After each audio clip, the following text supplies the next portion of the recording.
Ang mga simbahan ngayon sa mundo ay nagsasabi na naniniwala rin sila sa Trinity. Ang banal na tatlo, ang Ama, ang Anak, at ang Espiritu Santo ay iisang Diyos. Hindi ba nagmula ang salitang Trinity sa katotohanan ito na ang iisang Diyos ay gumaganap ng tatlong papel? Ibig nitong sabihin na ang iisang Diyos ay gumaganap ng papel bilang Ama, bilang Anak, at bilang Espiritu Santo. Pero magkakaiba ang mga panahon kung kailan ginagampanan niya ang bawat papel. Ngayon, maglaan tayo ng oras para maintindihan ng malinaw ang bagay na ito. Sa panahong ito, pag sinasabi nating, nagdarasal kami sa pangalan ni Kristo ang Sanghom, tumatalo ng ilang tao at naninira sa atin, nagsasabing, ang simbahang yun ay hindi naniniwala kay Jesus.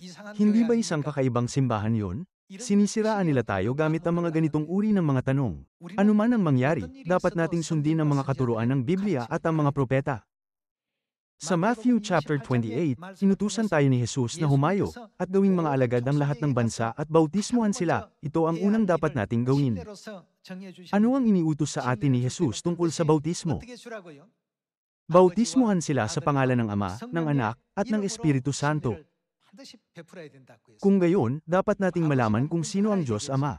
Tama, gayon din, hindi ba dapat nating malaman kung sino ang gumawa bilang ang Diyos Anak? Sa parehong paraan, hindi ba dapat nating malaman ang tungkol sa Diyos Espiritu Santo? Pag nalaman natin ang kanilang mga pangalan, hindi ba tayo makakatanggap ng bautismo sa kanilang mga pangalan, nagsasabing, Amen.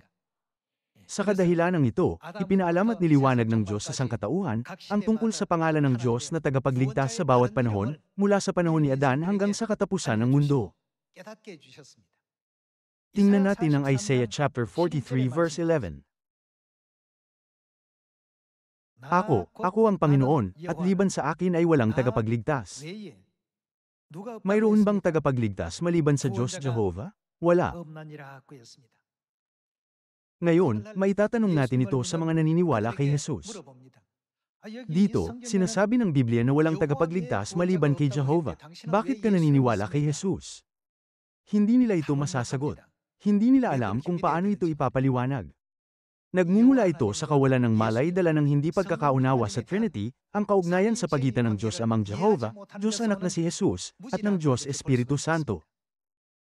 Malinaw na pinatotohanan ni Propetang Isaias na ipinahayag ng Diyos Jehovah, ako ang Panginoon, at maliban sa akin ay walang tagapagligtas. Bakit kaya? Sa aling panahon nabuhay si Propetang Isaias? Sa tatlong panahon, nabuhay siya sa panahon ng Ama. Sa panahon ng Ama, hindi ipinahintulot ng Diyos sa sangkatauhan ang anumang pangalan maliban sa Jehovah bilang pangalan ng tagapagligtas.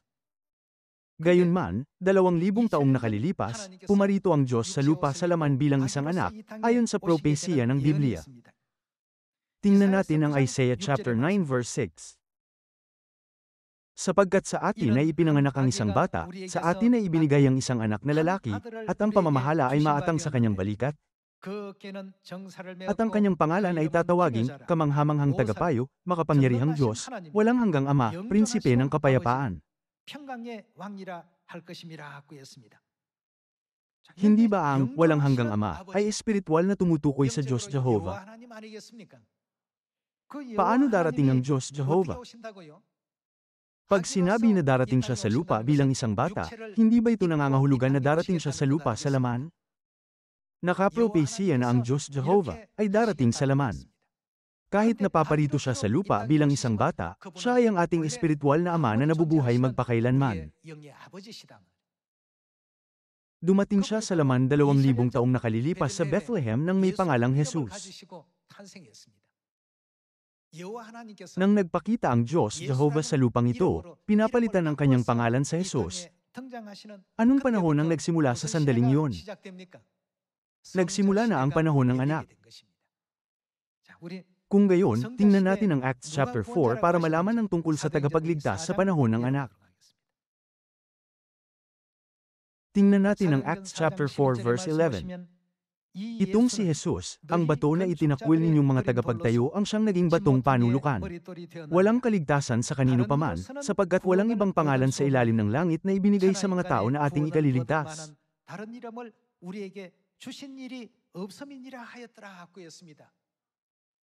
Sa Isaiah chapter 43 verse 11, nasusulat, Ako ang Panginoon, at liban sa akin ay walang tagapagligtas. Sa Acts chapter 4 verse 11, nasusulat, walang ibang pangalan na ating ikaliligtas maliban sa pangalang Jesus. Nang isinilang ang Diyos na si Jehovah sa lupa bilang isang bata, dumating siya ng may bagong pangalan, Jesus. Gayunman, ang Diyos Jehovah at si Hesu Kristo ay iisa at parehong Diyos. Hindi sila kailanman magkakaiba. Hindi ba ito ang dahilan kung bakit malinaw na nakarecord sa Acts chapter 4 na walang ibang pangalan sa ilalim ng langit na ibinigay sa mga tao na ating ikaliligtas? Kung gayon, hindi ba dapat na malaman natin ang pangalan ng Espiritu Santo para mabautismuhan natin ang lahat ng bansa sa pangalan ng Ama, sa pangalan ng Anak at sa pangalan ng Espiritu Santo? Kung gayon, ano ang pangalan ng Espiritu Santo? Nakasulat ito sa Biblia. Tingnan natin ang Revelation chapter 3 verse 11. Ako'y dumarating na madali, panghawakan mong matibay ang nasa iyo, upang walang makaagaw ng iyong korona. Ang magtagumpay ay gagawin kong haligi sa templo ng aking Diyos, at hindi na siya lalabas pa roon. At isusulat ko sa kanya ang pangalan ng aking Diyos, at ang pangalan ng lungsod ng aking Diyos, ang bagong Jerusalem, na bumabababuhat sa langit, mula sa aking Diyos, at ang aking sariling bagong pangalan. Sino ang tinutukoy ng ko? Sa Revelation chapter 1 verse 1, nasusulat na ito ay ang apokalipsis ni Hesu Kristo. Dapat na lumitaw ang bagong pangalan ni Jesus. Ang bagong pangalan ng Diyos Jehovah ay Jesus. Kung gayon, mauunawaan natin na ang bagong pangalan ni Jesus ay hindi kailanman maaaring maging Jesus. Ang huling natitirang pangalan ay ang pangalan ng Espiritu Santo, at dapat itong maging ibang pangalan.